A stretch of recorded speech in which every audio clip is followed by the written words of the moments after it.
It's a Thursday and it's 7:30 UK time, so that means it's time to come and have a chat with Robo Dad. So, hi, hope you're all right.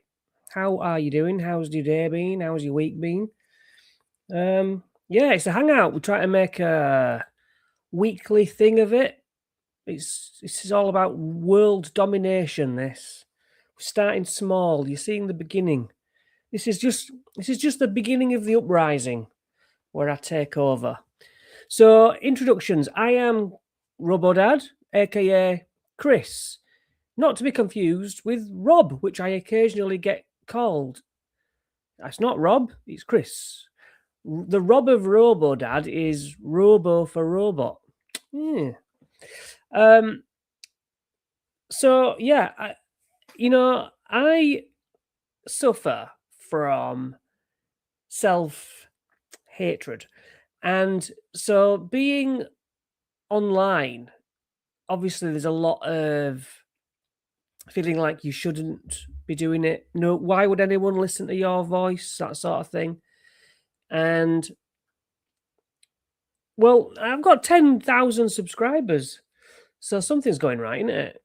And we did ask for 100 viewers on the last live stream. We crossed that, so I think we should do away with that, like, you're not worth it sort of attitude, and we should prep to take over, get a community going on here, and as long as we create a pocket dimension of our sort of friendship, then it'll be worth it.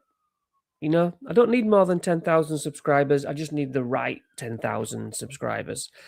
So yeah, this is the start of being more positive, and it's a positive channel, but positive to myself, saying, yeah, you've done it. You're doing things.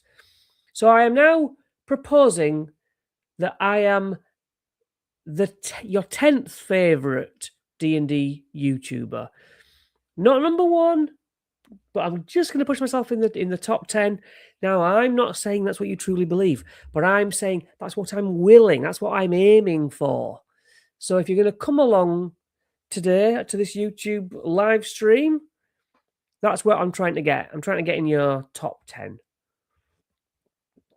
I mean, we do have a subject, and that will be talking about the Caves of Chaos, but that's really just a backdrop for whatever's spoke if anyone comes in. At the moment, I'm looking at a big fat zero. No one is watching, but I've done enough live streams to know that, hey, I'll get some of you on the replay, so that is fine. World domination starts at zero. Maybe these are the first steps, Bob World Builder, bonus action, Ginny D, Dungeon Dudes. Surely these are all matchable if I just keep plugging away. Do you know what I mean? And ultimately, I do have members, my memberships, either £2 or £6, I think it is. The £6 lot get interactions with me, extra videos, but all that money, and I say all that money, it's like £20, £30, it fluctuates. All that money and any super chats we get on this channel, things like that, that can go towards buying something to look at on here, like could be on DMs Guild, Drive Through RPG. I had someone today say, have you heard of Creeping Cold by Silver Boulette? And I hadn't, and I've struggled to find it, but it used to be on Drive Through and stuff. And yeah, I don't mind shelling out if you're willing to chip in. Just imagine if every one of you, 100 people, gave me £1, $1, we could buy something. Like if we're doing Heroes of the Borderlands now. If we went back to Tyranny of Dragons is like 30 quid, and I don't have that one on PDF. Many of the later ones I will have on PDF. But yeah, anyone willing to chip in some way we can get a fund going and look through each module. I don't know how that's going to go down. Now I'm affiliate links. Nord Games are currently having a Treacherous Traps 2 Kickstarter come up. So now we've talked about goblins and their traps, and today there's kobolds in this cave system. They obviously have traps, and so whether it's worth looking through. Hang on, let me move that. Yeah, this I've got a bit of a. It's a free download from Nord Games on their site, and it's called Random Trap Generator. Looks a bit like this. Can I get in there? Yeah. Do I need to get that bigger? That doesn't make much of a difference. So that's good. Yeah, if I can enlarge that a bit. So this is your random. Let's start at the top. Random Trap Generator 2. Not yet available to kickstart, but you can follow it, And he was telling me with Chris that it's been pretty popular. So you got your trigger of what does the trap and then what page it will be on and its effects. So D100 table, mechanical, ambiguous, magical. That's pretty cool. Then what actually triggers it, how to disable it, the countermeasures, the difficulty, the sensitivity. Yeah, detecting traps. So if you bought any more of their books like crafting or things like that, then you'll know they're very thorough. Got DCs for lethality there. This is all free. This whole section. Yeah, a lot of them will be to do with chests, won't they? Sarcophagus, pressure plates, picking the lock, idle movement, ropes, pull chains, tension cable. Yeah, so even in just this free little piece, there's quite a lot. Disturbing the liquid. The false trigger, of course. Sometimes they know to put in what looks like the fix, but it isn't the fix. So I don't know how long this goes on, but evidently a hell of a way. And this is free and usable in your games right now, even as a shortcut for your damage, which I do. I'm a big fan of that. I like rolling my dice, but sometimes on a quick, trap, you're like, oh, well, I want a table to go to. That's useful. Just see if you guys are in. I came up with a try. It's just cute covered by a rug in the middle of the floor. Hey, I was just talking about you at the beginning of the live, saying that you'd mentioned that creeping cold, and I've looked for it and I can't find it. But I was saying that money from memberships and money from these streams, I'll buy it. You said it. I'll try and find it. I'll buy it. We'll do a video. We'll do a live stream looking at it. See if you were right. You said it was good. You found it at a convention.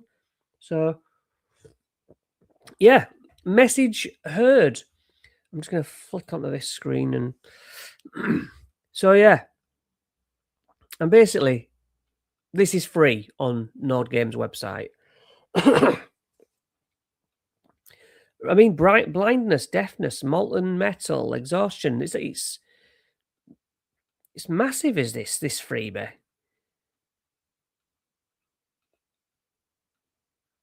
Teleportation trap, they're annoying.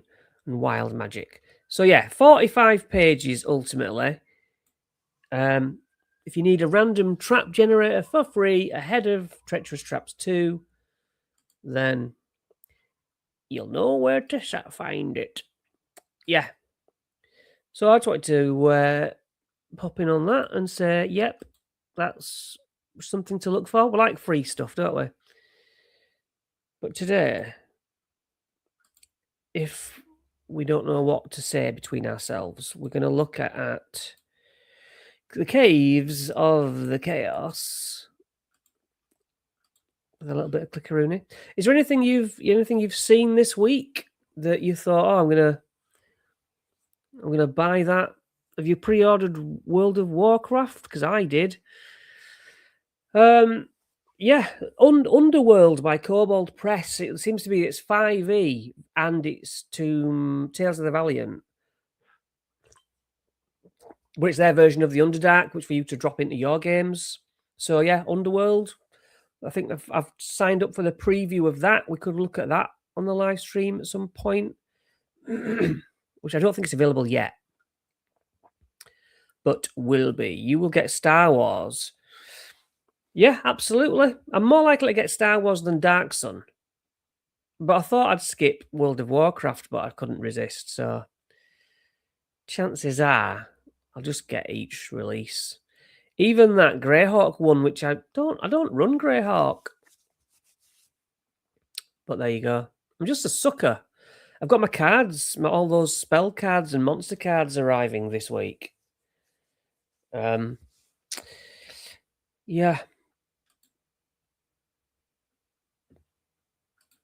So yeah, I'm just a fool. Right. Chip in when you want. I'm only talking about Caves of Chaos because I don't know what else to say. It's a nice thing to have in the background, so that I don't look like a right chump. We've covered this before, as we said last week, and we didn't want to start to the caves. Now, the caves is effectively the starter set's dungeon, and some of the areas are actually linked together. I wonder. So yeah, we've got all these caves. Some of the maps, when you actually get into it, they're linked together. If I scroll down, will I come across such an item? It was further on, and it'll say, like, not that one. Because I have the physical maps. See Cave 1. Yeah, let's say that this goes off. Oh, see Cave I. So this one links up to the next map. Yeah.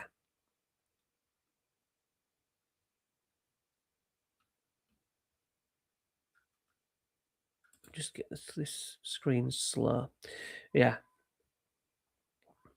Right.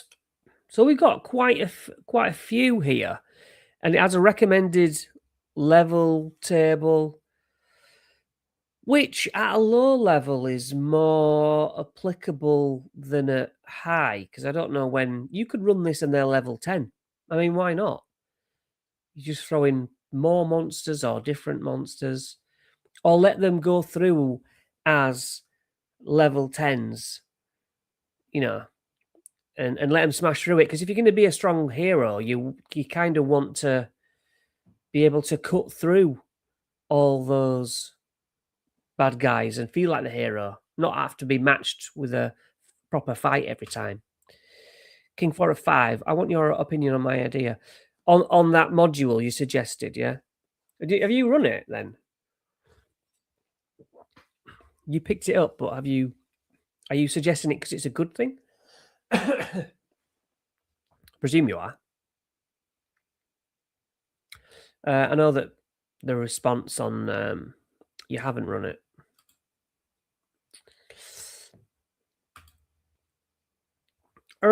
Right. Yeah, levels. So one of these is level 3, and obviously when you come upon these caves, they're not labeled, oh, this is hard, this is easy, but you could do that. You're making a one shot for your friend, and you thought you'd use that. You told me what levels that adventure was. I can't quite remember. Sometimes you just want to nick the maps, don't you, and not the story. But yeah, this cave system is effectively the dungeon. What have we got here? Kobold we'll find out soon. But kobolds, mephits, nothics, goblin, ogre, very, very goblin based because they're always fun. And Minotaur. I don't think we straight up fight a Minotaur, do we? Can't remember. And then cultists. But if there's 5 of you at level 3, then that's absolutely fine. Getting some weird lag on this second screen, but looks all right on yours, I think. Yeah, so we presume that this is going to be run by new DMs and new players, so it's a good place to start, especially because it's 5.5 rules.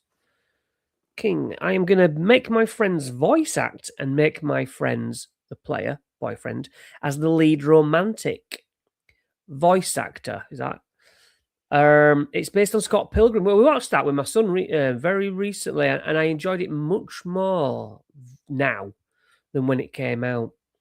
And the friend who's playing just thinks he's voice acting.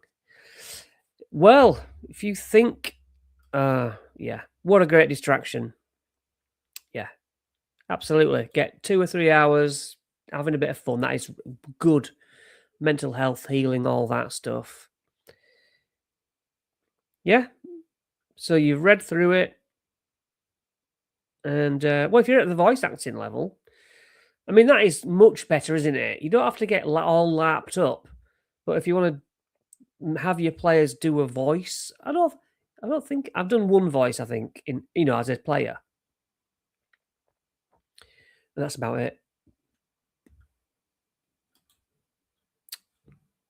This is our list. Oh yeah, Vinx. I can't remember what our Vinx is.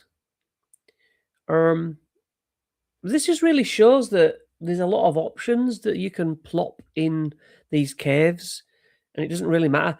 Always have things burst out of the ground that aren't on this list, or come through the ceiling, or be visiting just like the players are. There's no real boundary. What this is lacking is a bigger dragon. Even if it's a dragon that wants to talk, that's what my opinion was. And I'm going to mention at this point that I got one potential player last week. Miklos got in touch and said, hey, if you're ever running a game. And I said, I am looking for players. So this is a shout out to my viewers. In September, if you want me to run a one-shot for you digitally online, email me, which I should have done this before. I knew there was something I had to do. Bear with me while I write out a banner email. So yeah, it'd be nice if I could run it for you guys. Oh, now then, it's my email dot. I'm gonna have to look now. I can't remember whether my email ends in .com or .co.uk. Yeah, I am. I'm not playing at the moment. That's the point I'm trying to get to. .com. You should know that, Chris, really, but add the banner. Show the banner. This is my email.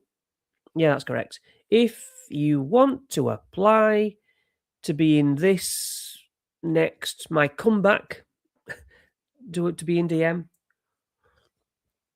or a future one. And, truth of the matter is, if I like you enough, you might be, become part of my regular group.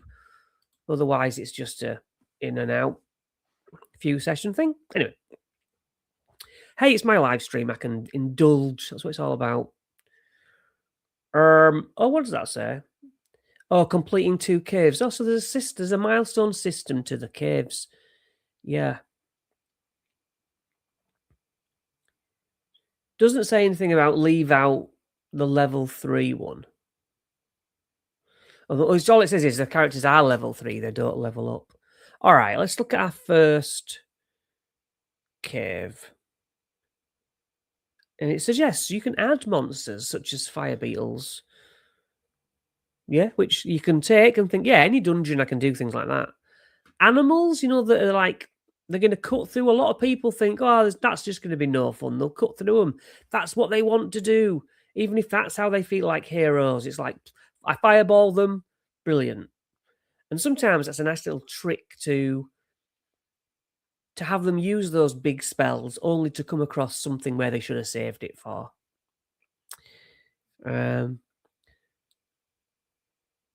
So yeah, this has got like the hint, the yipping, the koboldish, and I imagine trap. A trap would be nice.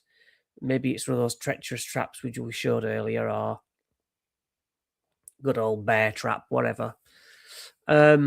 Just to signify that kobolds are up ahead. I do love a kobold. It's those little low-level creatures who are basically cannon fodder. And you can level them up by basically having 20 of them. They can become a swarm of kobolds, effectively. Or the leader of the kobolds has a magic weapon. What D&D crossover do I want most? There's a question. Well, I have run a paranormal investigation team for 16 years, but I've got Ravenloft, haven't I? So that's kind of done. I like video games. Evil Dead. Evil Dead's my favourite horror. So if I could play in Evil Dead, but again, that's Ravenloft, isn't it? Yeah. I think I'm already done for. I think I'm supplied. I mean, Star Wars would be the second answer. And I've never really thought, oh, I'd love to play RPG Star Wars. Because I know there are Star Wars games. I've got X-Wing, for example. It's just, I don't know. I don't think it would be much of a fantasy. Now, Invincible, I was listening to, what's his name? Greg Bilsland talk on Mastering Dungeons podcast today, how he is doing an Invincible RPG. So literally today, I've heard that that's going to be a thing.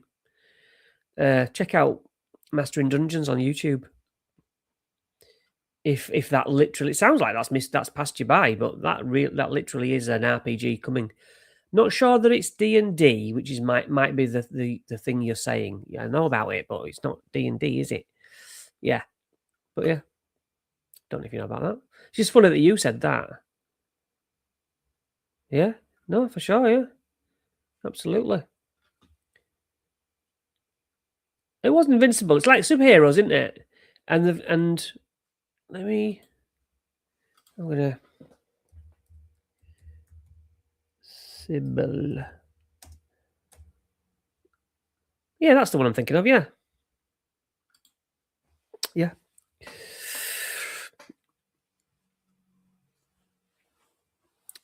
Yeah. That's always very nice. Thank you. Thank you. Thank you. You are here. You are talking to me in the comments. Fully appreciate it. Makes me feel like actually someone is listening. Hopefully we'll get this one over 100 views, but we don't care about that right now. But these are really nice maps, I think. And obviously you've got the physical ones in the box. And you do get these little tokens, these little pit traps and stuff, and chests. That is a chest, isn't it? Too small for me to see whether it's a chest, but yeah. And I don't know, it's just something it's nice to have for the physical players. Hang on, we've got In October, my dad got really sick, and you helped me through the Hellfire Club DM guides. That's what I wanted. I mean, I'm guessing you're fairly new to this. Maybe not, but damn, those comments mean a lot to me, and I hope that your comments reflect other people's. I help them in some way. Obviously, that's the point, isn't it? That's why you it's not about becoming like, oh yeah, everyone loves me. That's not it. I'm here to help. You knew you misspelled it. You spell corrected it, but yeah, well, good. My channel is effectively aimed at you, and the problem I have is that also a lot of my viewers are from well before I got into it, and so obviously, as I spoke about at the beginning of this, the feeling that I shouldn't be. Why are they listening to me? I don't know everything about it. A lot of older people, I think they look at me and think, well, at least he's not like some youngster shouting and screaming as he's doing his channel. So yeah, some nice art of kobolds, which they don't look small on there. But kobold warriors.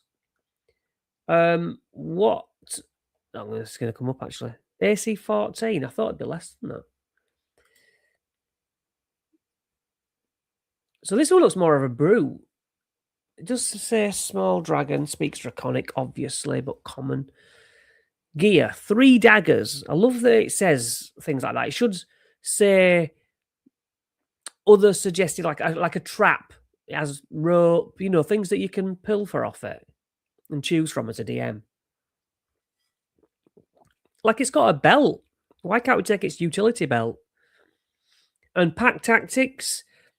Another thing what can make kobolds really nasty, even for higher level people.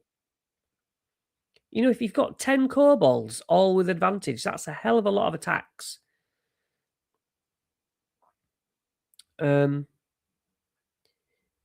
Yeah, we don't really know what they do during the day. Do they all have sunglasses on? It's never explained that, they only come out at night. I don't imagine kobolds like that. I know they prefer underground in the shade, but something to think about.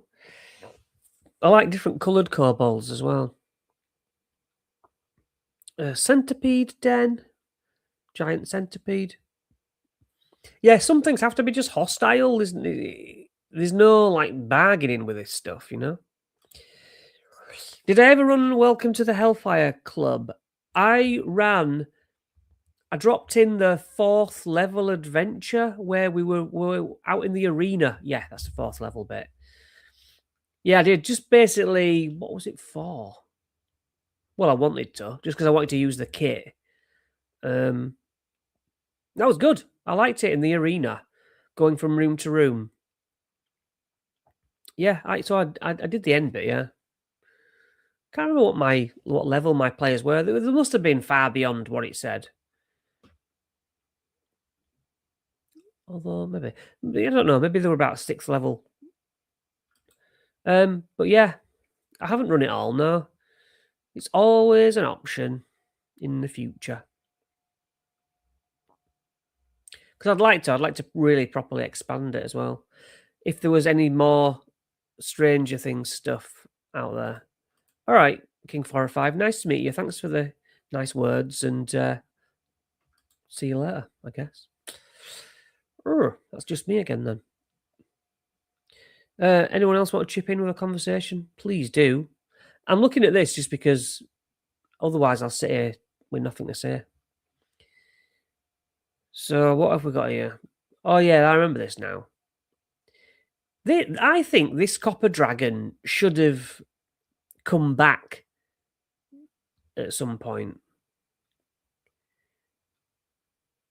because it's got the caves of the dungeons, and then you just got this crappy little dragon. I know they're only low level, but hey, how you doing? I do like your YouTube name. Yeah. Um, yeah, I would like this dragon to be a bit more involved. Not like they have to babysit it. Although you can always have its father or mother come back and try and find the lost baby, you know? My players have a lot of stuff to do in the wilderness still. Good. So you're is this early on in your DM career or not? My name means V in binary. That's cool. My son does stuff like that. Very clever, and I really appreciate things like that. I had to explain at the beginning of this beginning of this live stream that my name isn't Rob. I've been getting called Rob, and it's Robo Dad, like robot. My name's actually Chris. I've technically played as a DM for about a decade on and off. There you go. You know what you're doing. Yeah, I think this adventure's rife for the expansion, really, isn't it?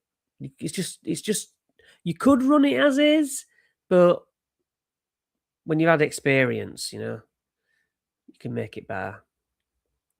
I used to sweat about these when I first started learning. I always thought, oh, how am I going to remember? Well, the skills are if these checks were different. Reading the whole module, reading Tyranny of Dragons, thinking, how will I remember it's 13 and not 18 or things like that. Yeah.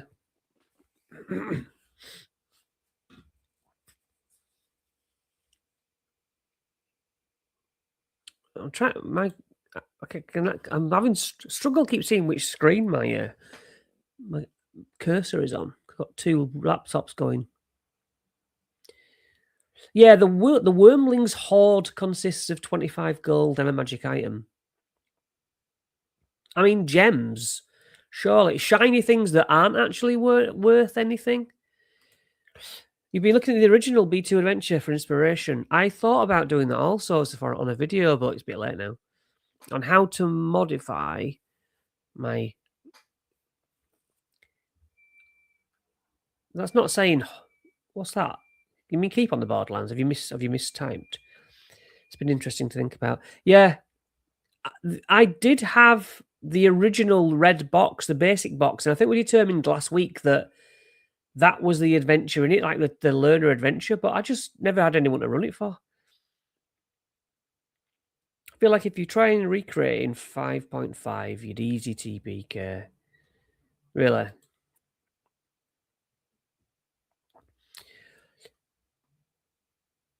Oh, Heroes of the Borderland. Yeah. Keep on the Borderland. Got ya.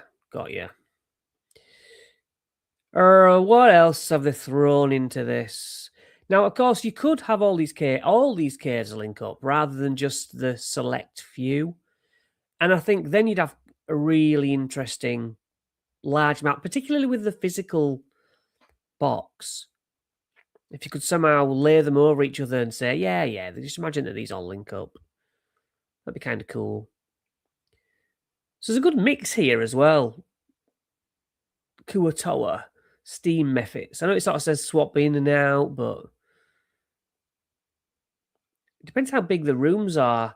Sometimes you've got a question, why is there a certain bunch of people in an 8 and a certain people in 6 and an owl bear roaming these two rooms? You sort of think, why aren't they all bumped into each other and eating each other, That's when I always say really push the rooms apart with corridors in between. I understand that some monsters like owlbears nest and kobolds stay away from the owlbear. I understand that premise, but they literally can hear each other, Some things, owlbear gets hungry, it's going to kill kobolds, isn't it? And would a steam method scare away an owlbear, really? I'm not sure. Hey, we're on 6 viewers at once. If we get 8, we've got a new record. Because last week we got 7 concurrently. Do you prefer running games for lower level or higher level parties? My current group recently reached level 8 and I'm finding it harder to give them challenging encounters. I'll be absolutely honest with you. I am not scared off by running high-level adventures. When I got into we've hit 7. One more viewer at the same time for a record. New high. Yeah. When I got D&D stuff, it's like it goes 1 to 20. So I want to run an adventure from 1 to 20, even as a DM, even as a player. Absolutely, that's the thing. If you're going up to 20, why wouldn't you? And I haven't seen a problem, doing it. I understand the logistics is difficult, but I just don't think you've looked hard enough at the monsters and the problems that entails. I always think of hags, basically, things like that. Give them a curse. Have them lose a limb and they need to get a metal arm or a metal leg. Have some lingering injuries, things that actually have weight to them. Or a devil brings them back to life and they have to kill X amount of people by the next full moon. And if they don't, I don't know. Well, I suppose killing people to repay this devil or demon, devil I presume, means that the city folk put them on a wanted list, and you've got hordes of guards searching for the player or the party. You've got all these expanded ideas. A dragon. I always think that when they've got these high level or medium magic items, people see that. And people think, hey, I just saw this party. Well, let's take them. You have another rival party, another rival adventure party, things like that. So yeah, do I prefer it? Well, I'm going to go the opposite end. The last campaign I ran last year, I started at level 0. I said, you can say you're a barbarian, but maybe you'll find out that by the time we get to level 1, you've decided, I rolled really well on spell stuff. So maybe I'm not a barbarian. Maybe I always wanted to be a barbarian, but I actually feel that instinctively the dice are saying, yes, but it turns out you're not good at it. I'd love to be a great author. I'm not brilliant at writing. I'm not good at YouTube, but it's like I found the way of talking to camera seems to be more of a skill than my writing abilities. So yeah, I really enjoyed level 0. And my son were like, "Oh, where's the fun in that?" But I think he actually enjoyed the slow grind too. Right. I beg your pardon. I've loved when I heard someone say that the caves are an apartment complex for a bunch of different monster groups. Yeah, that absolutely makes sense. Why don't you stack them? Have it be. Well, they're already on 3 layers, aren't they? So I suppose the apartment complex does actually make sense. If my encounters aren't at medium difficulty, I feel the need to up the creature count. Yeah, well, as I say, my players love to cut through easy fights just as much as a big fight. I suppose you've got to know your players. And don't forget, you can always have these 2 drow come in and you think, we can take drow. Hang on, what's that he's got? And he's got a magic item himself. He can, cast shield a number of times. Like, how is he doing that? And then when you kill him and take him down, it's a belt buckle that's allowed this. But then if the players take this magic item, somebody else does know what that is and is like, we're going to take that off and we're going to...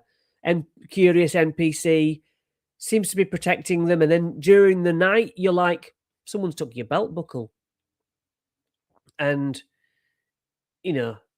maybe they know straight away it's that NPC, or the NPC is gone and the magic item is gone. That's great. Chasing down an NPC for a magic item.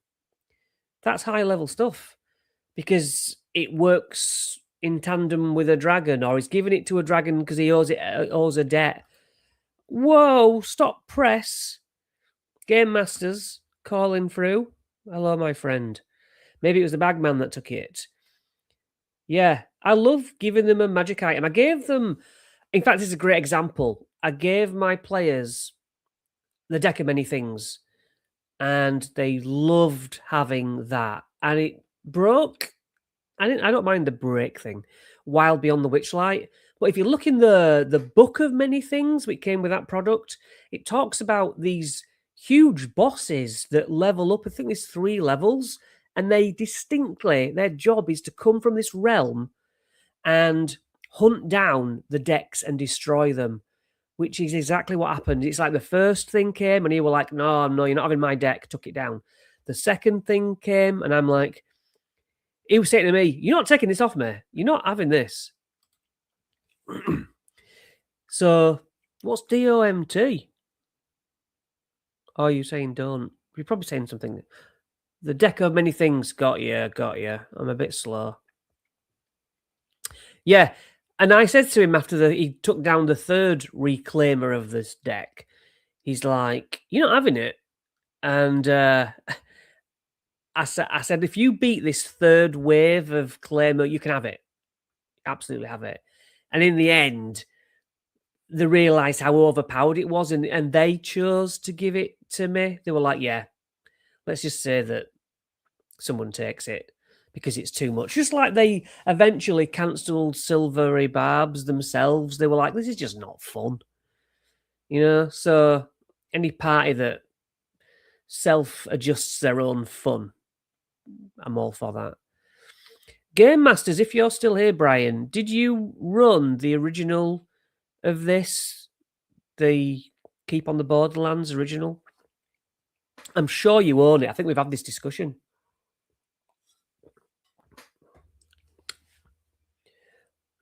Steam methods. Yeah, these are the sort of things that you can walk right past. Or you did. You did. I thought so. Somebody was said earlier on, if I can find that comment,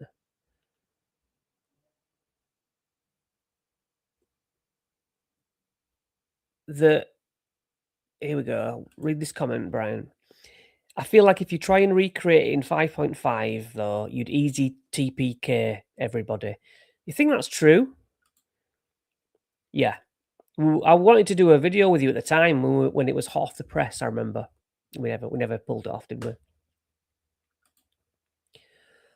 But yeah. Yeah, Steam Mythics and things like that. These are the monsters you can throw in anywhere, and it's like levels itself. If they think they're going to be able to take it, they'll have a go. Otherwise, they'll sneak past. And it's just another way to basically, oh, I'm running this encounter and my players are X level and I don't know how I'm going to make it fair. Well, let them decide what they're going to take on. It depends on the build of the party, I suppose. Yeah, fair comment. But there will have been, if let's say the level 3, this goes up to level 3. So level 3 back in the day, versus the old schoolish level monsters. I don't know how that works out.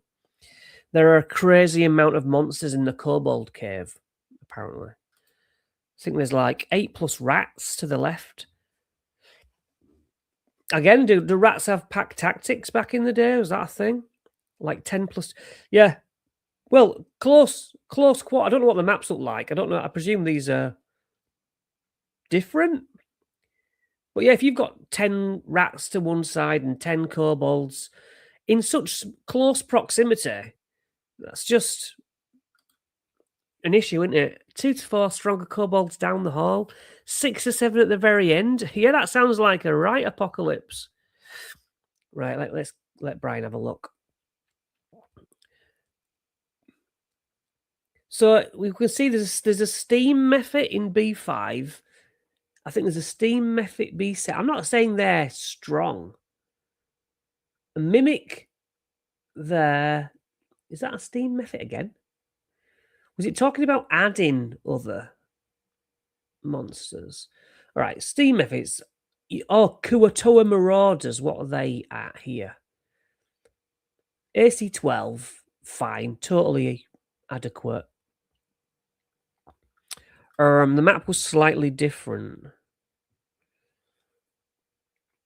Yeah, but slightly. Fair enough. For two of these, that's 44 health. Giant. Come on, cursor, you can do it. Giant centipedes. Oh, they're nothing. Okay, they're nothing. Yeah, so that's not like 10 rats and stuff, is it? That's different ball game altogether. Steam methods. 3 steam methods, almost 20. I mean, that could be a nasty day, I suppose. But yeah, I just think they'd all kind of work together. The walk in, splosh in the water. Okay, the mimic won't come get them, but yeah, just what I would break through, or I'd have a secret passage or something, a crawl space at the back to link these up.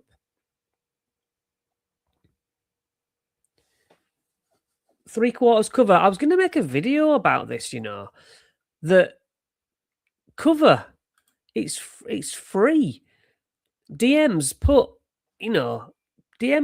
like 3D items, be it a chair, a corner of a wall.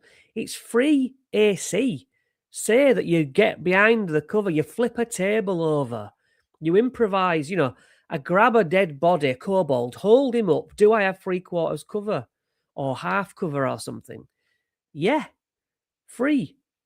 And also, there's the free attacks that most people think about. When was the last time you made an offhand attack with a versatile weapon, a finesse? Can't remember. But you can attack with your main weapon, and you get that stab. You get that slash. Okay, you can't add certain modifiers to it or something. Can't quite remember.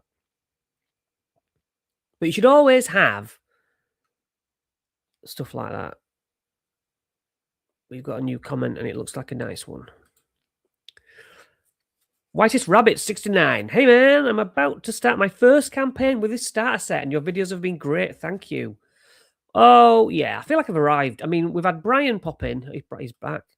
When you've got another YouTuber who you've looked up to and watched and nicked ideas from, no doubt, and he's in your live stream, and then you've got comments from people saying that your videos have helped.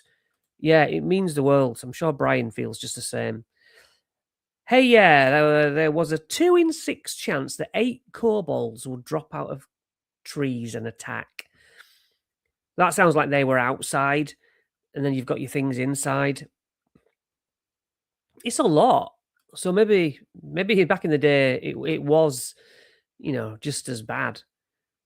But damn, having they just did it differently. But yeah, you've got free cover. You've got no excuse. You've got offhand attacks.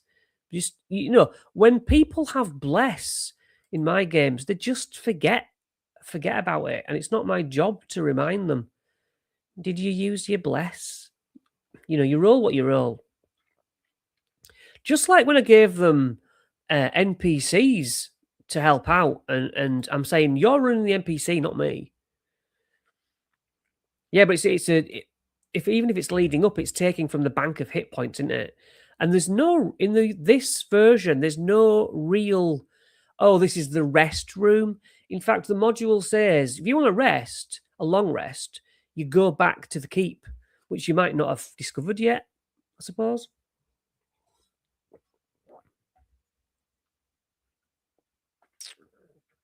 So the old armory, it dangles. Oh yeah, there's loads of weapons here and armor and stuff.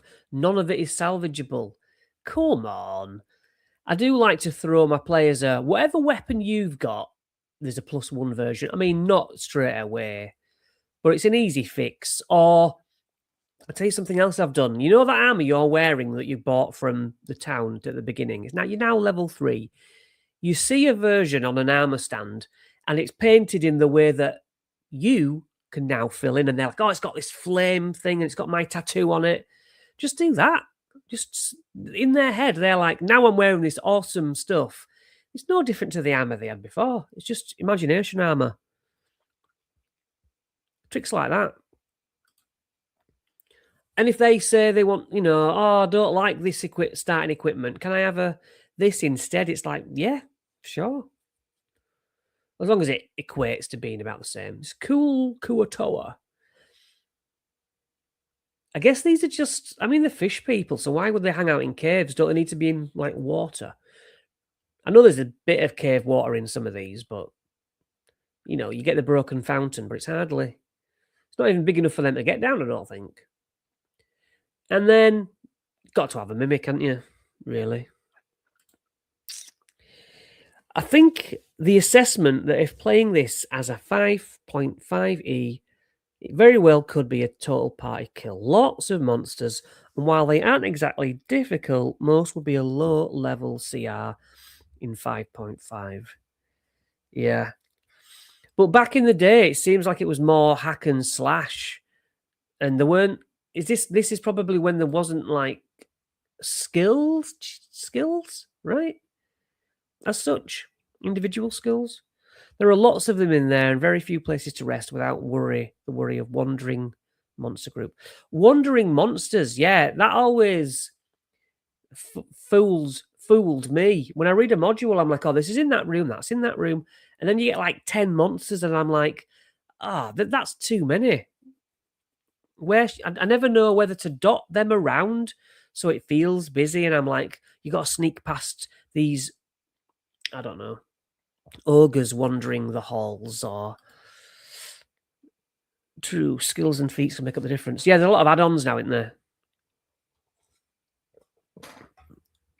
Presumably more healing nowadays, opportunity-wise.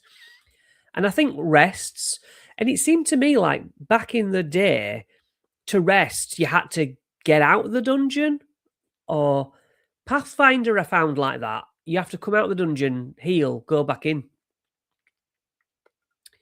But that could have been how we were doing it. The real treasure chest contains 150 gold. I always up my gold because 150 gold in game to me doesn't sound like much. But then you'll have like a gold in this campaign, this version. A gold is like a meal, and you're like, hang on, in Waterdeep, Dragon Heist, a gold is a month's salary, a month's wage. So how is a meal a month's wage? It doesn't equate. I wish they'd nail it down. Or say, whatever $1 is, or whatever $10 is, that's gold piece. And whatever £10 is, that's a gold piece.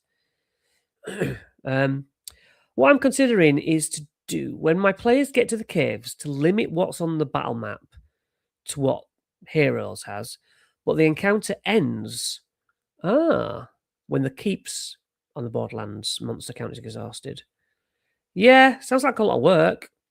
But having 2 modules, you've got 2 wells to pull from, haven't you?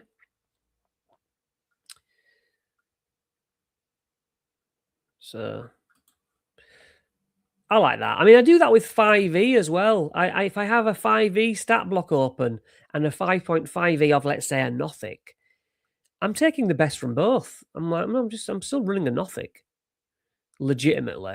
Nothics are cool. They were I first encountered those in Lost Mines of Phandelver. And I'm just like, look at that. That might be low-key one of my favourite monsters just from looking at it. Because they get into your mind. What's that? Where is the Nothic in here? Symbols etched on the cave, a ritual chamber. So yeah, someone's been doing some necromancy or some sort of magic in one of these places. Oh, I missed a comment.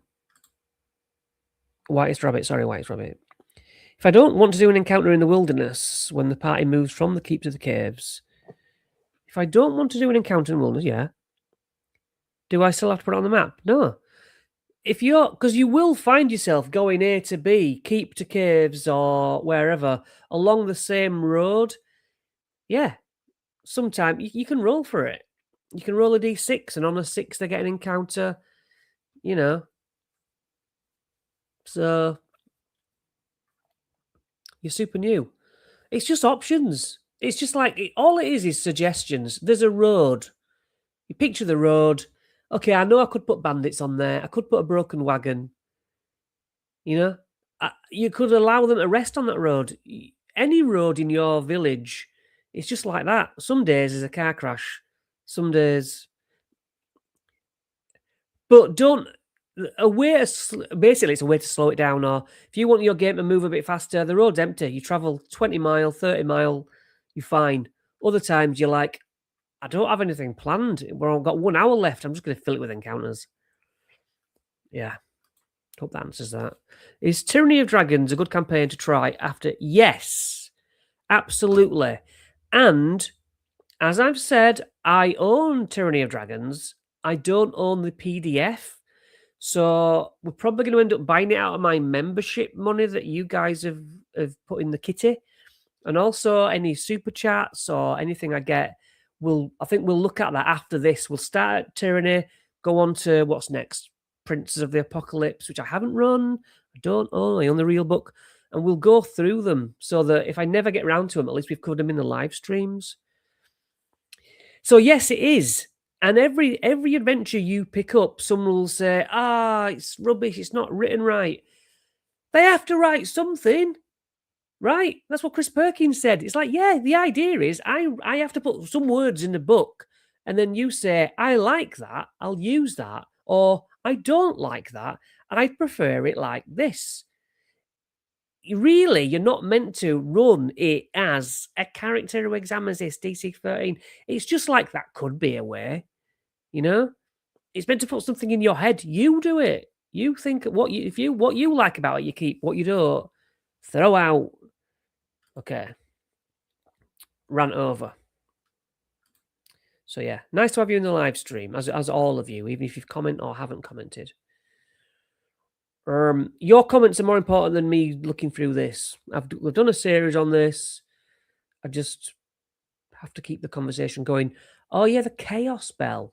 I forgot about that. Whoa, that wasn't what I was asking for.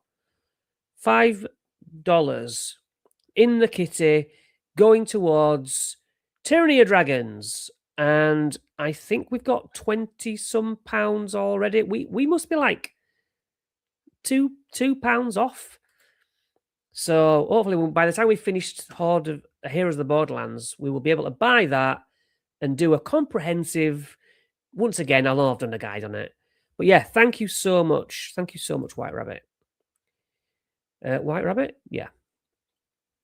But that wasn't what I was getting at. There's a chaos bell, a wicked bell said to attract monsters from near and far. I totally forgot about that.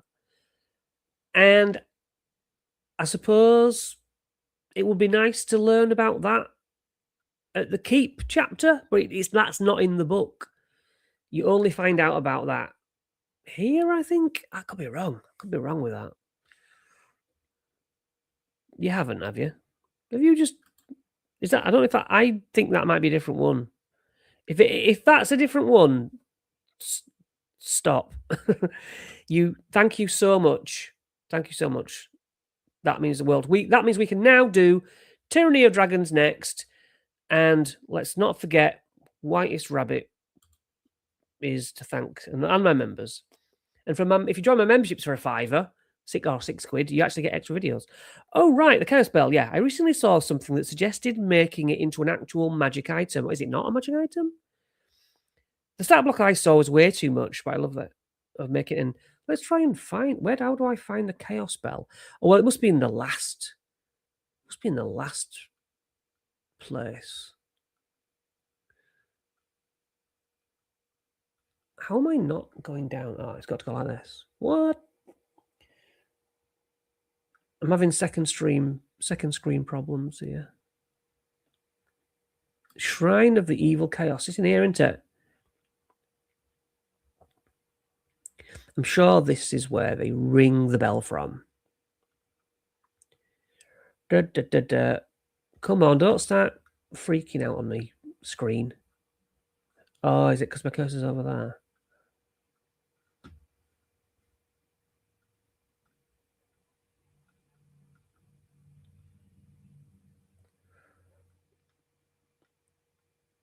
my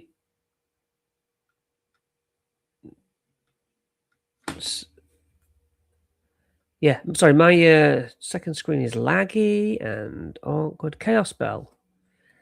A profane relic whose toll can wake the dead. As a bonus action, let me just get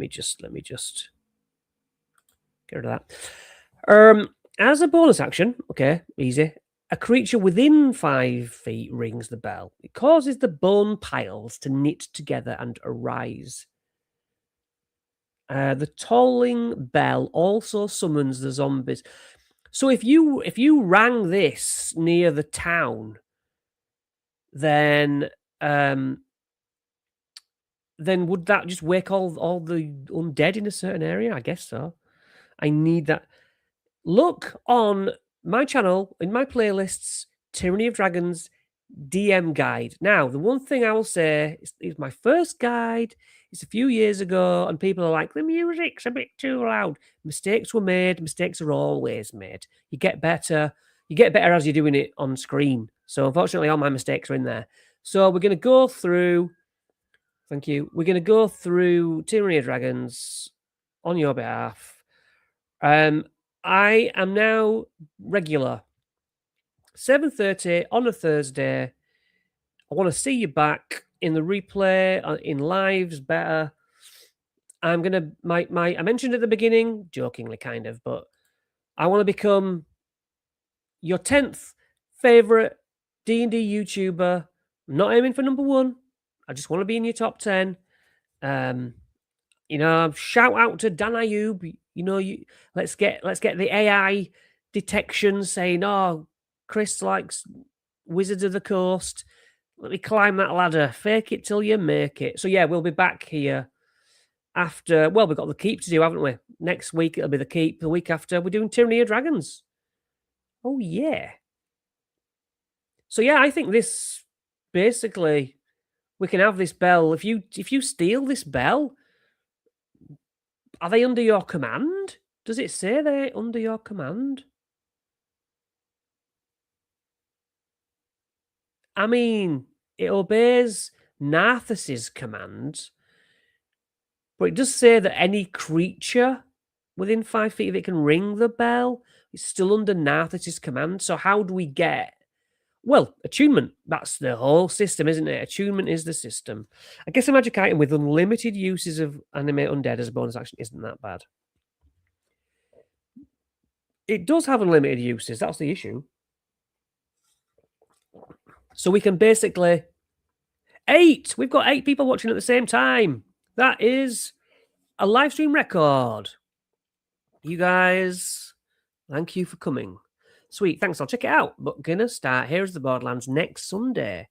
Yeah, number 2 favorite. I don't believe it. Yeah, Ginny D. Absolutely. Of course. Bob, Ginny D, XP at level 3, Brian, Game Masters, who was in earlier. I look up to them. I've done an interview with Brian on my Talking D&D playlist. Bob Worldbuilder and Ginny D both got back to me and said, no, I don't want to talk to you. But they were very nice about it, just saying no.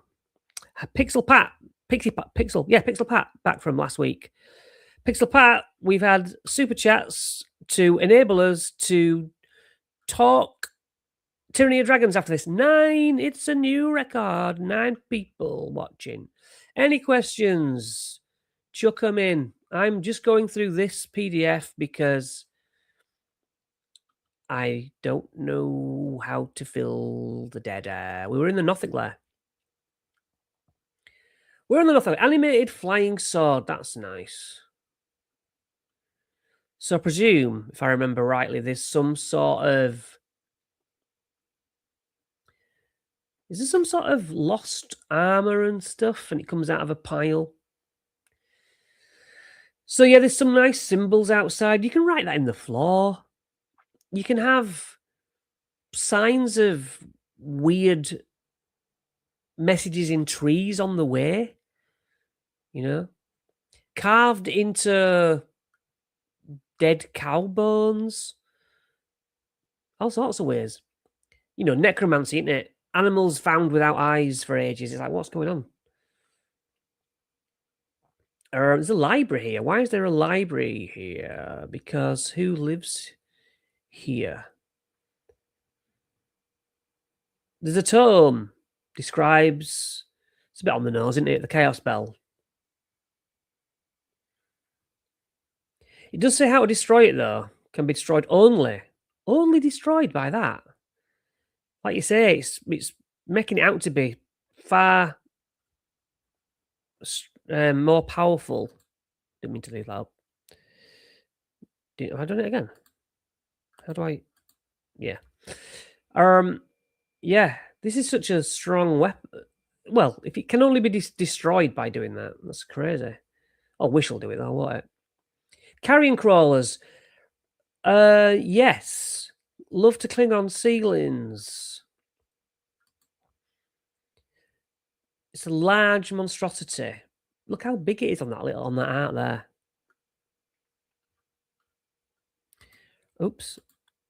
Do you prefer books or D&D Beyond? Books, 100%. But for things like this, Brian will tell you the same. PDF or D&D Beyond, because you can see it. It's easy. Yeah. I think of the library's there because the Nothic was once a wizard. Oh, yeah, I skipped that bit, chatting, and got cursed. Well, that's good, isn't it? But how long would he stay not turned back, you know? Don't know, it's just good, isn't it? It's just fun. I do love a Nothic, though. I'm going to start my party at the entrance to a cave, and whenever they leave, have them encounter Cornflower, yes, and give them a rest, and tell them about the keep. Yeah, so you're going to start right at the far end. Oh no, you said you were doing you said you were going to do the you'd done the wilderness. You were always already in the wilderness. Is that right? Or you literally mean you're going to start at cave A? I mean, you can start them very in the shoe print, the footprint of the caves, and say, well, wilderness lies ahead of you, but the caves behind you. But they look dangerous, you know. I love the smell of books. Absolutely. Makes me feel like a wizard reading smells. Smells? Yeah, a wizard reading smells. Why not? See, that's what I mean. It seems super powerful in lore, but only does a 5-foot animate dead. Oh, is it 5 foot? Yeah. But it's a key to making an undead army. Yeah, if you can get them to follow you, absolutely. My son's wizard had a skeleton army. It was cool. Wasn't a problem. A better approach to the bell is to make it so it provides lair actions. I do like the extra... Oh, I mean, obviously, there's for a bell like that, to deafen people for a bit, that would be fun. But we start next Sunday. What is Caves of Chaos? It's in this starter set. This is the 5.5 starter set. Came out recently. You get 3 books, one of which is Caves of Chaos. You've basically got a series of caves. Works like a dungeon. Yeah, look up yeah, Whitest Rabbit, part of the starter set. Good value, and that's what we're chuntering about right now. We did Wilderness last week on the last live stream. We'll do the Keep on the Borderlands next live stream. I can see if Brian wants to come on. Nice. I'm getting that. 10 viewers. Hello. I am Robadad, helping you out with running D&D. Yeah, Carrion Crawler. Nice drop down. I love this art. Don't know why. Because it's an evil sword, I suppose. And it's floating. So, yeah, we're getting to what Brian was talking about. A Nothic broods over the invader in the hallway. The Nothic is... Protecting the Nothic is an animated sword, yeah. That's cool. I mean, that's what we all want as players, isn't it? We want some sort of... Like those ion stones, what circle you have. Imagine having a sword, but like the cloak on Doctor Strange. Imagine that as part of your magic items. I have the 5.5 manuals and need a 5.5 book. Well, I mean, Deadfall coming out soon, but it's high level. I wouldn't jump to that. Dragon Delves is probably your only option. And it's, do you really want to run 10 dragons in a row? It's a bit of a bore. You need an adventure book. You did DM Normangard using 5.5 rules. I'm going to say it. What's Normangard? Who made that? I feel like I've heard of it.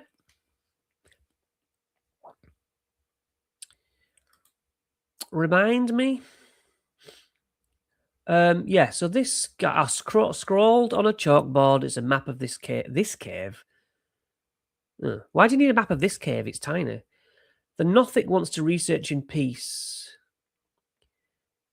If the characters don't fight the Nothic, it asks them for help. Because as Brian pointed out, it used to be a wizard. And Nothics talk in your head.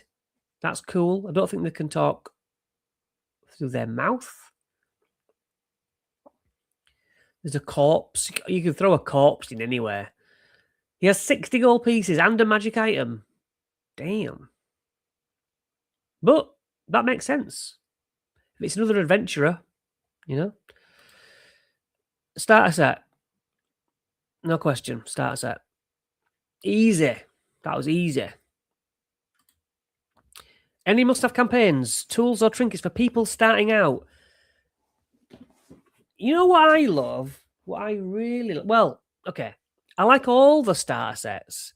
I like the first one.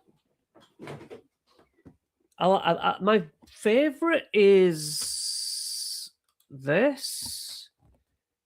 Very cheap. Dragons of Stormwreck Isle. Big fan of that. I've got a guide on it. Starter set, Lost Mines of Phandelver. Absolutely great. And they reprinted it as a module and expanded it. I can't remember, levels 1 to 11 or something. Great. And then Essentials Kit. Now, this is also popular. Dragon of Icespire Peak. But my viewers paid for the extras. What goes on from this? We did it in live streams. It's on the playlist for Dragons of Icespire Peak. Look at that, because those DLCs just put this to shame. They were really well written, really good. We have another super chat, and it's from my friend. Jesus, $10. Thanks, Brian. What's a magic item that's not included in this adventure that you'd add to it to give your players an edge? Well, it's got to be something like... I would do things... I like amulets. I don't know if any of you have played the first Fable. And in Fable, you had like slots, basically, amulet slots. And if you put an amulet slot, you could like make it fire. And if you could put an amulet slot again, it'd be frost. And I'd do like that. I would add, you find this gem or something that's got fire inside it. And if you go to a blacksmith, you have to wait a few days, pay for it. But whatever magic, you know how like barbarians are like, I've got my axe and I'm going to smash with this axe, battle axe, until I'm level 20. And I think, well, let's give them upgrades on that axe, So what could you have? You could have it, you cast shield X amount of days, any magic item effect. Has anyone got any suggestions of that? Awesome, thanks for the list of goodies. Alchemy jug, ever smoking bottle, bag of tricks. Yeah. Like you could have things that give you a reaction. Basically, when you hold this, it's become lightweight and you're that fast that you get a reaction. I don't mind it breaking the game. There's many, you throw things at the barbarian to hit, they're happy, you know? Like they say, fire arrows at rogues so they can catch them and do the cool thing, you know? But yeah, I mean, see, my first thought was, why would we want an ever smoking bottle? But I mean, I'm sorry if you can see through it. That sounds very tactical. I'm a DM. I'm not for hiding my guys. Right, let's click this. Now, Hobgoblin Warriors, you can add more monsters to the cave and make the scenario longer and more difficult. The goblins might have invited Hobgoblin Warriors. That'd be a nasty surprise. Yeah. But like you say, well, you didn't say this, but made me think, those goggles, you can have those goggles that can see through darkness, or yeah. You sort of make people think, what's this guy carrying goggles for in the wilderness, or selling goggles? Have a merchant think, and you're thinking, well, why would I want that? I've got dark vision. I don't need goggles with dark vision. And it turns out later on, I wish I'd have bought those goggles. If you're dropping that all the time, yeah, absolutely. You've just given them a way to get out. Yeah. So basically, Brian's super chat has now meant that we can look at buying Princes of the Apocalypse, because I don't have that PDF. What was the next PDF I have from the beginning? Don't know. I don't have Storm King's Thunder. But yeah, we'll go through each adventure every Thursday. We'll work our way through. So thank you very, very much. I do love me a hobgoblin and a goblin. Oh, and it's got spiders in. A Vinx. I can't remember what a Vinx is. I seem to remember it's not all that. So here we go. We've got one of the caves I mentioned earlier where they link up. That's much more effective. And we also have a little bit of corridors in between. I just think they should be spread apart. It's too close quarters. Does it? No, yeah, 5 foot. If I walked 30 feet into a cave, surely I could hear everything in this cave. If someone's talking over here on the way to Cave F, it'd travel, wouldn't it? It's like when I've been on ghost investigations, and if someone's talking in another room, it's like, shut up, I can hear you. Would love you to hear you go over the other starter sets. I mean, we can do. Well, I guess we'd put that to a vote. I wanted to do Dragons of Stormwreck Isle. We'll have to vote for that. We'll have to although, yeah, maybe we'll do Tyranny and then decide. I don't know. We'll talk about it. I'll put a poll up, a vote up.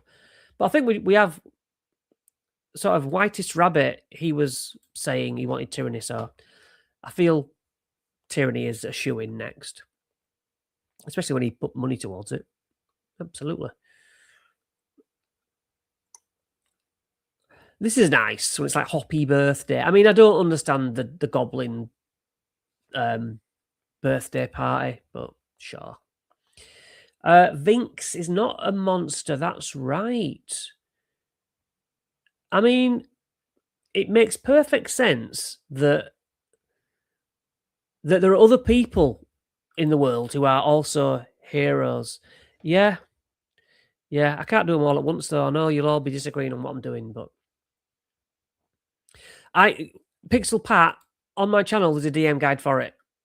I mean, that's all you need, you know. As well as Tyranny of Dragons, go to my playlists. You will... Yeah, this is my Heroes of the Borderlands. I bought the PDF, you know, the bundle. I always get the bundles. because as a YouTuber, this isn't how I run the game. Although I have run the game like this online, and I am getting back. Can I just say one more time, guys? This is an announcement you might have missed. I am looking for players. I picked up one player last week on this live stream. My son's going to university. I'm going to be bereft at home, wanting to get back to playing. So it will be online. So I'm going to do some like 1 shots or 4 shots or whatever. And if that's of any interest to you, I have a banner. Get in touch on this email. And if you missed the first game, you might get picked up for the second or the third. So yeah, you can contact me on here. It's a throwaway email. And yeah, maybe we can play together. I did watch your Nomengard one. Well, I don't remember what Nomengard is. I asked you earlier what that was. Did you tell me? Oh, that's why it rings a bell. Yeah. So, yeah, it's not a product. It's in there, yes. Stormwreck is the only one I haven't played. Stormwreck is my favourite. Why do I like it? Because it's not complicated, and yet it's enough for you to build upon. It's a perfect skeleton of, you go to an island, it's self-contained. It's basically, there's a shipwreck, there's caves like this, and then there's go over to the other side of the island for the final fight with a dragon. And you can add in, just like this set we're doing now, you can add in all you want, but it just lends itself to, you want to add more rooms, you want to add more NPCs, easy, you know? You got an island to fill, for goodness sake, you know? So I just really like it. I just think it's really well done. Pixel Pat, give me an email. I asked you many times. You asked me what many times? Well, they're not listening.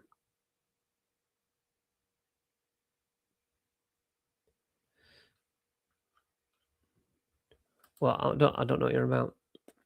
But sorry, I missed it. Anyway. Where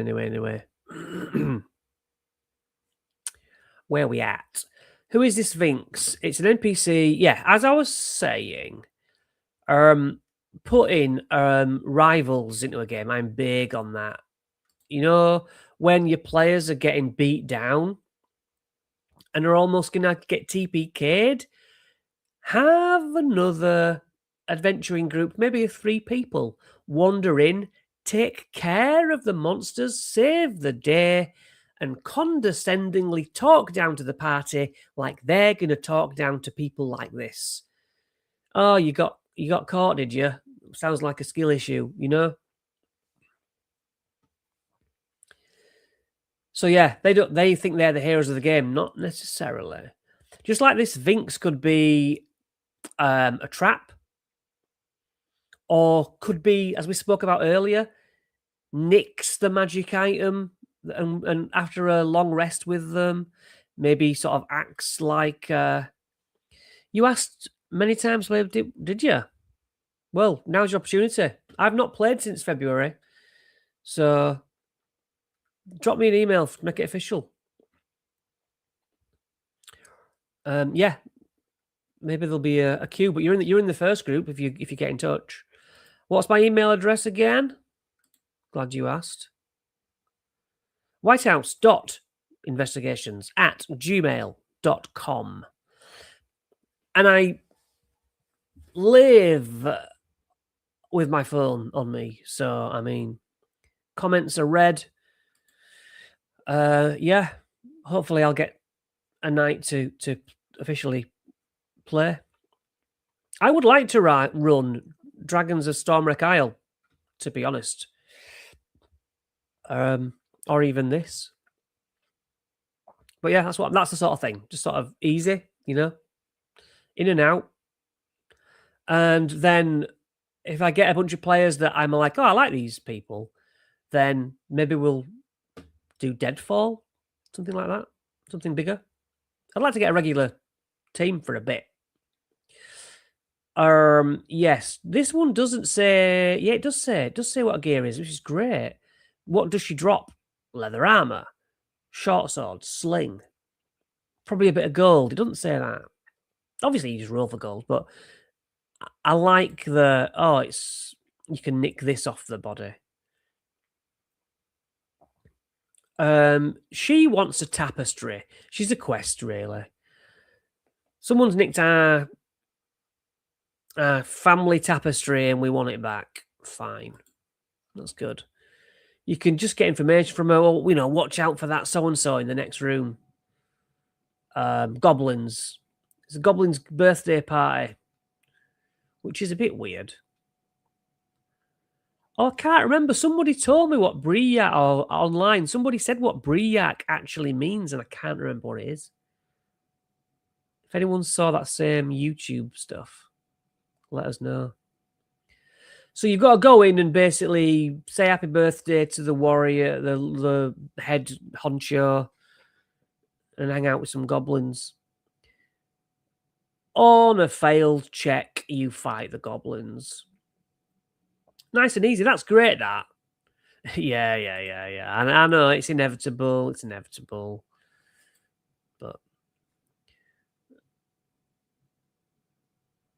yeah, I don't really care what the tapestry is. And maybe she just wants rescuing. It's like, look, give me some gold, or give me a treasure map. Or she could I've done this before. I've given my players a map that I've made up, and the map is, tea stained, ripped a bit, burnt, and it's been so vague, like an arrow next to a tree between a waterfall, the kind of thing. And then I've just kept it with them and said that'll come in future. And not even in this campaign. And I have no idea. But suddenly I'll go, you're out in the wilderness and you see, Jake. Oh, sometimes that's my son. You see, player, what looks like that waterfall. And then you just, go into the next thing. Briac means we surrender. But does it? That doesn't ring a bell. You might be perfectly right. And I just, I just don't remember. That's interesting, that, though. I didn't know it had a meaning at all, but it bugs me when it's a battle cry. Yeah, well, I guess that makes sense. I've forgotten my thought. To rally the others to attack. Yeah. I mean, bugbears and hobgoblins and goblins, that's a nasty fight. They're not idiots, are they? I'm currently running A Star Has Fallen from Quest from the Infinite Staircase, and I've found your DM guide to adventure very useful. Yeah, well, you know what both bothers me about that is that I got the beautiful, it's this one, Quest from the Infinite Staircase, Beadle and Grimm set, all the massive maps and stuff from that. After the guide, so that's annoying. Okay, sent me an email, right? Another player. Good. So I'm looking forward to playing. And yeah. So if you're here, Brian, yeah, I might talk to you about seeing if you're up for coming on next week to talk about the other, look, if we go through the keep. Anyway, you might be busy. I know you're a busy boy. Ogre Lair. That sounds cool. It's a very small. Oh, it does go to Cave D. Yeah. This is a whole, one of those. I mean, cave. I suppose it qualifies as a cave.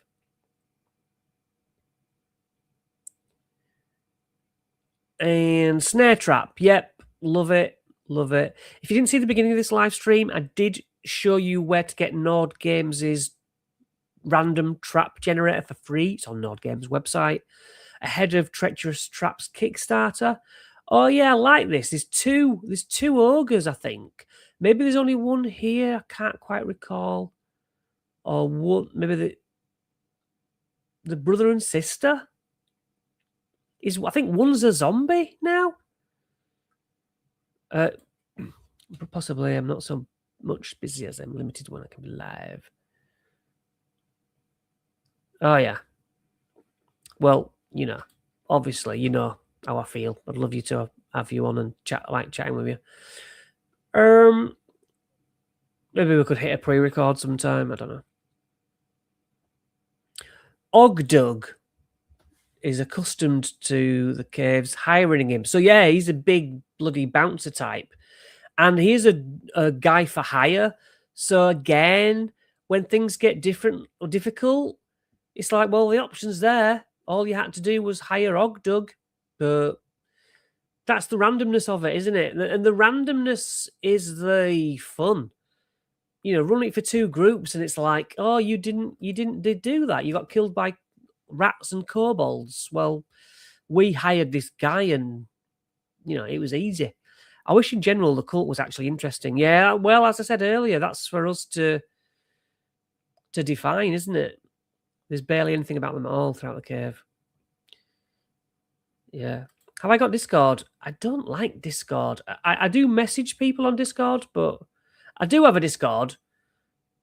No one uses it, and I've probably not set it up right. I hate Discord. I'm old. I'm more of a Facebook, WhatsApp, that sort of guy. But I'm willing to be pulled into the future. It's just crap. I go on it and I'm like, headache just looking at it. Cindertooth. Yes, Cindertooth is the hint of a cool dragon that we get, but a wormling. It's just dull. That's what I want, one of those. Or even if, like in Crimson Desert, you get something you can fly, that's cool. I would go at this StreamYard. I can add guests, and also when I go to my camera like this, I can move it and put it on my physical maps on one of these white tables. So yeah, we can either do it digitally or I like a mix. I like a mix, but ultimately you'd all pop in on one of these. I send you the StreamYard link, and you just sit in your house like this. And yet, I can't show you what it's like to split screen other than splitting the screen with these. But yeah, I basically had, well, I guess up to 4 players if you wanted to play with me. It's pretty easy. It's pretty easy. So yeah, now this wormling that we kind of rescue, I suppose, from the kobolds, and they don't know what to do with it. Yeah, I'm an old gamer. Just yeah.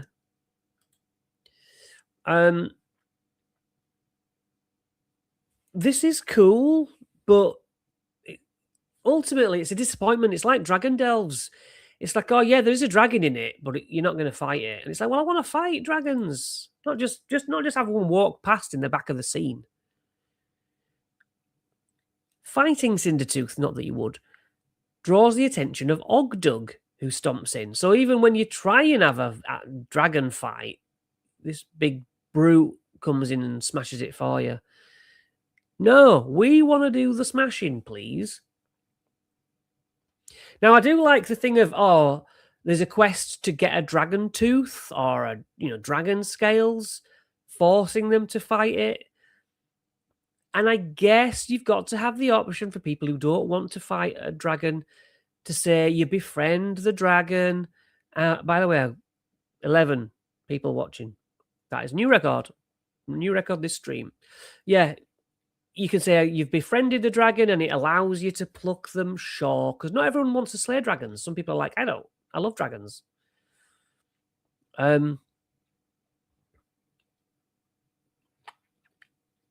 Hobgoblin lair. They're cool, aren't they? Hobgoblins, are they quite meaty? No, they're not quite meaty. And I always think to look at them, they should be.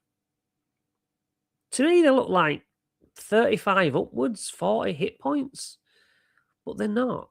Do they have 2 attacks? They don't. They have pack tactics, which is nasty. You know, doing 12 damage a shot. And I'd like to give them a shield bash. If they're carrying that, they get a reaction shield bash. That's what I'd say. Some of it's like that. You just look at it and think, I don't care what the stat block says. And if it says it does 1d10 plus 1 damage, you can have that be the shield. You can have that be the punch. It punches really hard. Yeah, but punch is strength modifier plus 1. Not in this game.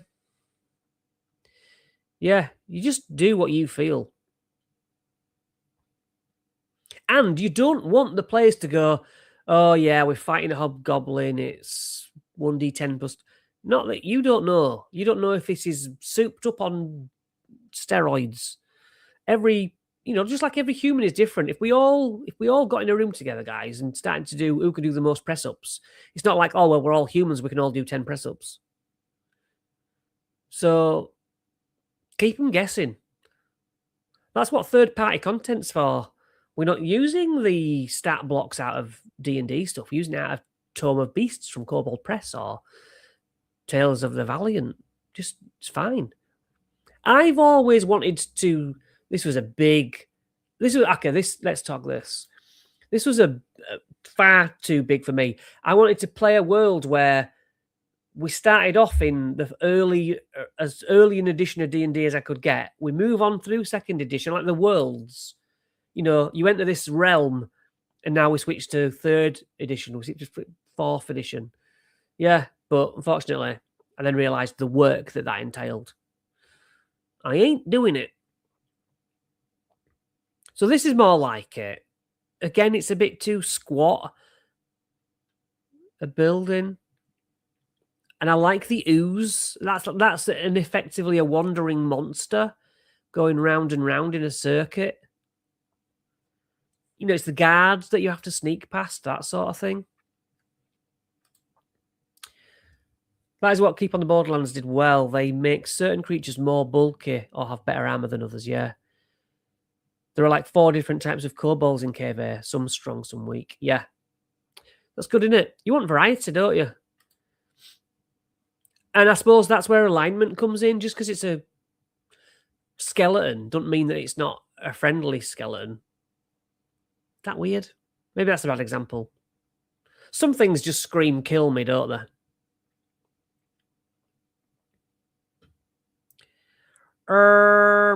An armoured goblinoid warrior with red-orange skin. Yeah, he sees you, says, halt, state your business. Now that state your business is, look, how do you want this to go down? And it's all, D&D is choice-based. How do you want to enter this cave? You give the description and you're like, you can smell sweat. You can hear someone cough. You need people to sneak up, and that's where the players are like, well, I'm the rogue. I get to do my sneaky sneak up and report back. Everyone gets there. Oh, well, my familiar flies forwards. Just sometimes it's good to drip feed everything as a choice. Do you turn around and go back? No. Okay. Are you checking out where you're going? Yeah, and we do it like this. And then they come upon this sentry. So they might even go, all right, we're talking to a sentry hobgoblin, but he's like, state your business. And we're like, well, I don't know. I don't really have any business. Probably shouldn't be here, really, actually. Now you come to mention it. And then they've seen him. Isn't there some spells where they can then polymorph? Maybe this is too early a level, but you could have a scroll of... Yeah, but they're not high enough level. Even if one of your players goes off and says, who can do disguise self? Well, I've got a makeup kit. I'm going to do myself up as best I can as this sentry or as this sentry's friend from another rank. And you have a lovely scene where you roll a d10 or a performance check. I like to roll d10s. How well have you disguised yourself? Oh, an 8. Yeah, that's going to pass. Or the hilarity of, I've rolled a 3 on how well I've done at putting this makeup on and convincing everyone that I look like this goblin. So basically he's put lipstick on and smeared it and got these weird eyebrows. It's just a comedy moment. I like things like that. When they have food in taverns, I'm like, roll a d10, see how good the food is or how much you enjoy it. And then if everybody has the stew and rolls a d10 and one gets a 1 and one gets a 10, it's like personal preference. You liked it, you didn't. This is cool, though. The gelatinous cube that has basically snowballed around the map and picked up all sorts of stuff. It effectively is a vacuum. And I thought that was really clever. It doesn't seem to say... Well, it might do. No, it doesn't seem to say roll on the table of equipment, but I would do that. I'd say, roll on a D100 table or whatever the standard basic items are. They might get a quiver, they might get a shield. Sorry, I've jumped a comment. If one person in the party has night dark vision, but others don't, does it affect the people without somehow, besides maybe disadvantage? Well, it affects people because everyone else needs a torch. And then if people like kobolds, a lot of caves like this will say it's dark, effectively. The light's low. So you've got the dark vision people can walk in and they don't see everything. If you read dark vision, people get tripped up on that. There are limitations to the visibility levels of dark vision. It's not, I see perfectly for miles. So yeah, the dark vision person can go in to a certain level, but the others bring in a light source because they have to have a light source. Does it affect the people without somehow, besides maybe disadvantage? Yeah, it's just how do you see? And also don't forget, if you're carrying a torch and you've got a two-handed weapon or a shield, you ain't using that. You've only got one hand. How do you draw a bow with a? It's hard. It's just think. Okay, you're saying you've got one handful, right? Or you can have it go out. Wind blows, all the torches go out, and roll initiative. I guess there's that. Just fire. You get hit. You rolled in that one. You drop the fire. It sets fire to your pants. A failed disguised self could be conveyed the same as a failed perception.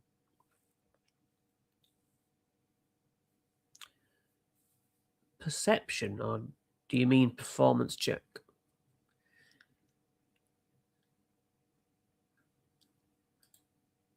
Roll a 3. Yes, so I get you. Yeah. Yeah, that's funny, isn't it? The guy's like, oh, I've done a great job of this. I look just like him. And then everyone, no. You think it's good. Do people with dark vision see a trap ahead of them? Or only if they ask if something is there? Okay, so you're walking along, as a DM, there's a pit trap. One person has dark vision. That is what passive perception is for. Your players have a passive perception. Let's say one has 8, one has 9, one has 10, one has 11. Right? Your trap, to spot the trap, it's DC 10. Well, guys with 10 and 11 will see it without rolling. They just see it. They're like, I know about this. I expect it. These guys, and that's why you have orders of, they're going into a cave. Who's at the front? What's the marching order? Idiot who can't see it, guy who can. Right, idiot don't see it. If he walks on it, he triggers it. You could have, just as you're about to trigger it, the next guy's like, whoa, whoa, whoa. And you tell him that you can see something. Passive perception is for automatically spotting things. So it depends what the trap is. Usually traps are hidden, aren't they? Can we agree on that? Okay, tripwire. Let's go tripwire. There's nothing obvious. You have to specifically look. Now, dark vision, you might still not see it. If you imagine night vision, you might still not see a tiny, thin cord of wire. The guy with a torch might see it, the silver glimmer with firelight. I think the older way is it's kind of where the cliche of the rogue moves 5 foot and then says, I check for traps. Moves 5 foot, I check for traps. You know, have you got a guy who checks for traps? Usually they'll fall in a trap and then they'll say, I check for traps here going forwards. So no, I say not necessarily. Do people with dark, just because you've got dark vision? No. You might say, you see, it's difficult. When there's a trap, you don't want to necessarily say, right, roll perception. I have done that. I have done that sometimes. Yeah. I mean, I suppose it's how good, if it's a kobold's known for setting traps, I would say DC 18, 19. So it's gettable, it's findable, but... So when should I reveal the pit trap? Only when someone who can't see it passes and fails a roll. Well, when the pit trap's activated, somebody walks over it without seeing it. Or if they're beginner players, it's like... Just if it's... I'd go DC 15 for in your head every time you've got to do a DC for something, other than monsters or whatever. They need to do a thing, they need to try a thing. DC 15, stock answer. Okay, we've got a pit trap. To discover it, DC 15. Has anyone got a passive perception over DC 15? If anyone's like, I've got dark vision, I should see that. You know, if they're going to complain, but I can see 10 foot in front of me. Let them have it. But if they're not at the front, then they can't see for the person in front of them. That's time to reveal it once they fall into it. Exactly. That's what they're there for. They're hidden. You hide a pit trap. And especially if it's in the dark, it's doubly well hid. If it's in the daylight, sure. Or if you want to hint that this is an area of many traps in this, just have one be one's activated. Someone's fallen down in a pit trap and they have to work their way around it without falling into the spiked trap. So even though the pit trap's activated, the spikes inside, you're going to do 1d6 piercing damage when you fall in. You've got to edge around this 6-inch gap at the side with no real handholds. It's a deck save of stock 15. Everything's a 15. You know? I hope that answers that. But yeah, people who check for traps, they're important. And they need to, especially when you're dungeon delving, pit traps a go-go, baby. Or any trap, really. That's the wonder. Oh, okay. Look, we're talking traps. I can't talk traps without saying click. Yeah. So the click trap, anytime, whether it's a dragon statue breathing fire, whether it's an arrow at the waist, whether it's a pit trap dropping you down, if someone activates, the first player one activates a trap, I say click. And I've explained to people, probably in session 0, that when I say click, it means one of you has activated a trap. I want you to tell me now, without knowing what the trap is, what you do. Because for a arrow at the waist, you duck and roll. Okay? For a fire-breathing dragon, you probably duck and roll. Fine. A pit trap, ducking and rolling does nothing. So, okay, if it's a tripwire, I immediately jump, standing jump 5 foot. If it's a pit trap, you jump over this trap that's suddenly appeared. If it's an arrow at the waist, you might avoid it. If it's a flame dragon, you get hit by it. You know what I mean? That's the fun. It's click, what do you do? And they don't know. Is it a rolling Indiana Jones boulder? Is it a sideways or spinning, scything arms? Click traps. It's good.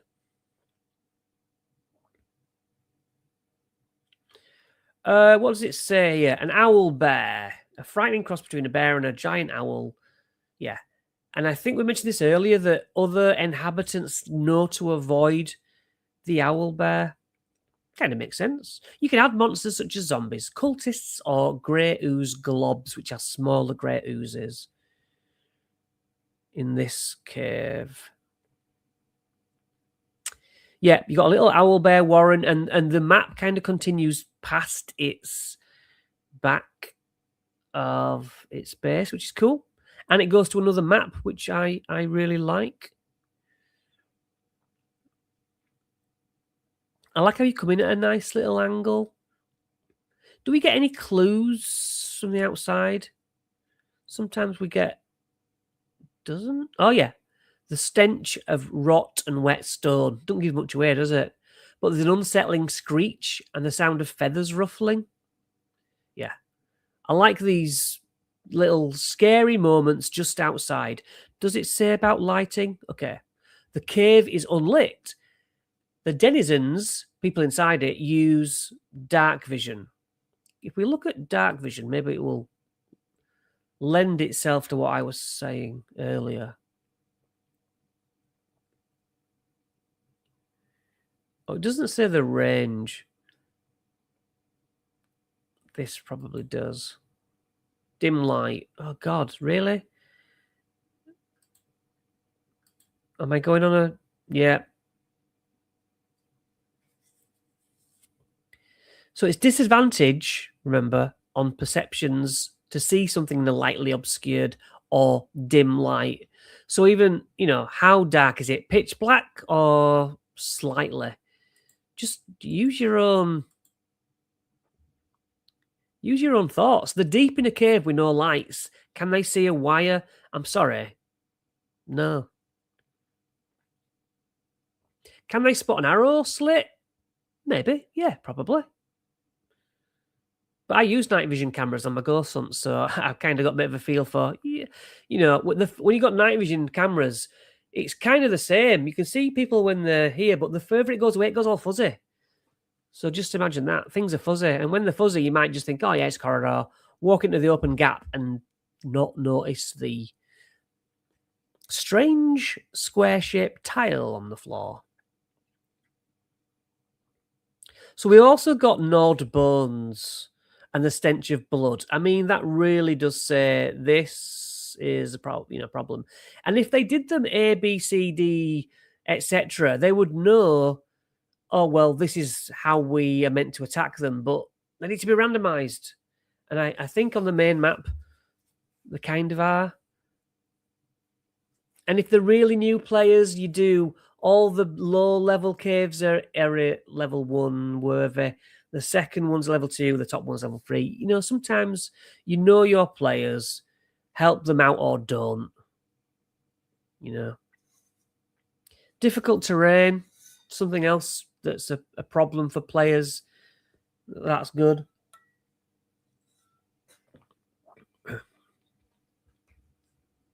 Yeah, there's so much in 5e. There's kind of enough rules to just fit every... Oh, this is a good example. Tight passage. The opening is only big enough for a medium or smaller creature to fit through. Now, if we go to the map, and I mentioned this on the guide, I'm repeating myself, but you mentioned dark vision. This is a tiny slit, and possible, I would say, DC 20 to find it, particularly odd, or DC 15, like we said earlier, everything's DC 15, but it's got to be disadvantaged because it's hard to see, especially in the dark. But if someone's within 10 feet of it, 2 squares of it, I'd say, oh, you spot it. You got to get close to spot it. Because distance is another thing. Do I just see it? Well, not really. I have an issue where somebody asked me in my house, do I have a lampshade in this certain room? And I was like, I don't know. I don't look up. Now, actually, I'll tell you something else. Of all the people, you probably can't see, but up here on this light, if my finger touches a little bobble there, that is a sticker of an astronaut that I stuck on when I moved in. And it was stuck on at the house before for 8 years. Nobody ever looked up and saw the astronaut sticker. So it's a little joke between me and my kid. We don't notice things. There's no reason why, you shouldn't be able to see things. But, In reality, you don't see things, do you? Spelling mistakes, you don't always see that. To try and not TPK, well, that's in your hands, really. I plan on making it so they hear a bell ring as they approach a cave entrance. Harder caves have more rings. I don't think you need to do that. I think that's too much. You do you. I think that's a bit video gamey. The point is, look, they can take the dodge action and be hard at hit. They can run away. In session 0, you should say, you walk into a bad area, you can get out. It's not like Elden Ring where you got a locked in or something, you know? I don't think you need to do that. That's just for nothing. That's just my opinion. That's not you don't need to do that. Because this game is doing that by saying you smell blood, you hear feathers, there's bones. It's basically doing there's some etchings outside. Fine, cool. There's some slime. Okay. You know, there's massive footprints that look like a dragon. That's the detail is doing the bell ringing. In my opinion.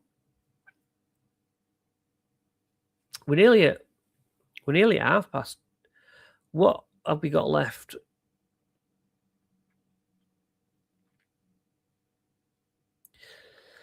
What's this? A white life drinker rests in a sarcophagus.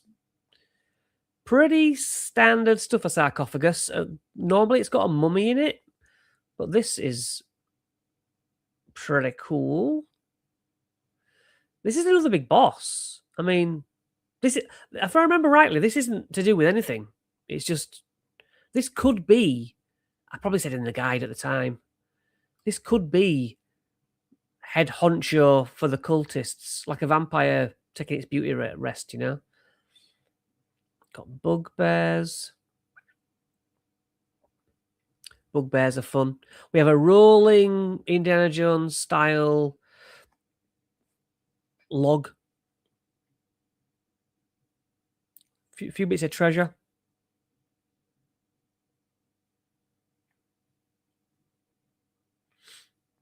A war room. I don't like that depiction of a bugbear. It looks too like a teddy bear.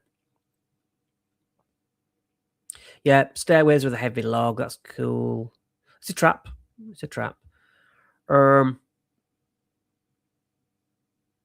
get a deck save or take 2d6 bludgeoning and knocked prone. Now, prone, do you do the lose half your movement? Does it do that still?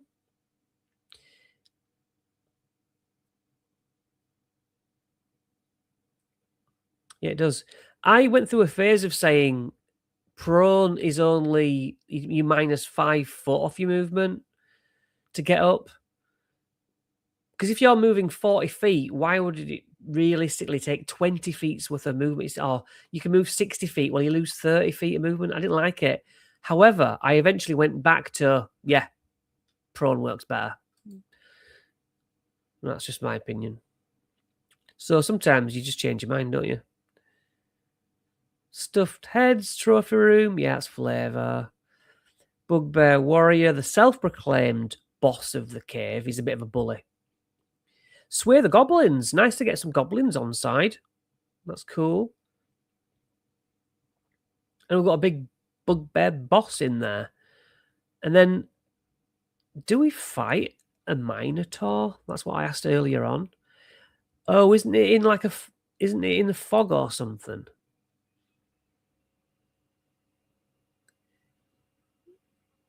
It's bloodstained. There's an orange glow.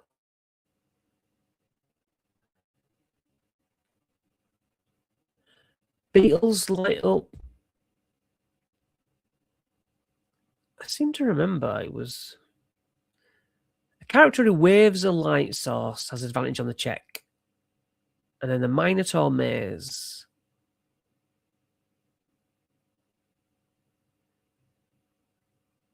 Just seems strange to throw in a Minotaur.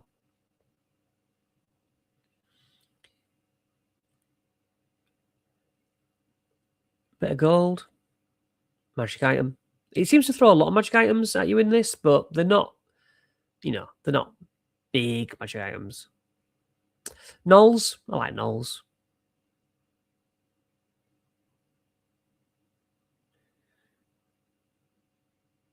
Again, I just think they work quite well. Somebody said earlier, like apartments, like upper floor, lower floor. Yeah, I like that. Or tape them all together. They're cool. Ooh, yes. Is this the big leader? Hidden crypt? Maybe not. Is this a mummy? What is this? Who are you?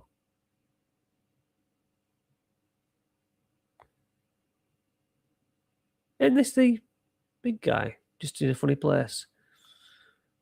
That's a cultist. Can't remember. But yeah, it's a really good thing for beginners. And it's the skeleton of an adventure that you get confidence with changing. There's your zombie, who I think is related to Odd Job or whatever they were called. Deck out the cult to be whatever you want to be. Even if it's like some good NPC from the keep.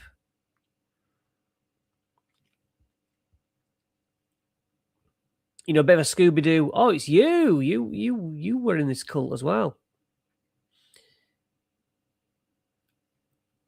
Is that the end?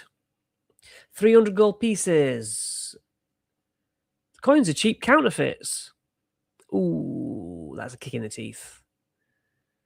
There is a proper bit of treasure in a nook with 100 gold, a large red garnet, two magic items. Again, that's where I would level up the player's armor. I'd say, what armor have you got on? It's a +1. You can sell it, at some point. So,